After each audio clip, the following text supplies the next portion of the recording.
আসসালামু আলাইকুম, সবাই কেমন আছেন? বর্তমানে আতঙ্কের আরেক নাম রাসেলস ভাইপার। ইতিমধ্যে বাংলাদেশের 28 জেলায় ছড়িয়ে পড়েছে এই বিষধর সাপ রাসেলস ভাইপার। তবে রাসেলস ভাইপার নিয়ে আমাদের মধ্যে কিছু ভুল ধারণা ছড়িয়ে পড়েছে, সেগুলো জেনে নিন।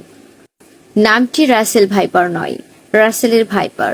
স্যার থমাস প্যাট্রিক রাসেল 17 শতকে সাপটির পরিচিতি দেন।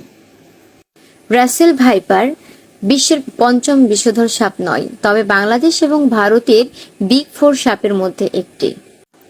এর ছোবলে বাঁচার সম্ভাবনা কম, এটি ভুল ধারণা।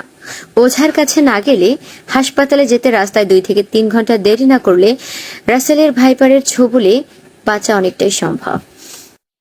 রাসেলের ভাইপার সবচেয়ে হিংস্র সাপ নয়, বিশ্বের সবচেয়ে হিংস্র সাপ ব্ল্যাক মাম্বা, বাংলাদেশে গোখরা এবং কোবরা। রাসেলের ভাইপারের অ্যান্টিভেনম বাংলাদেশে নেই, তথ্যটি পুরোপুরি সত্য নয়।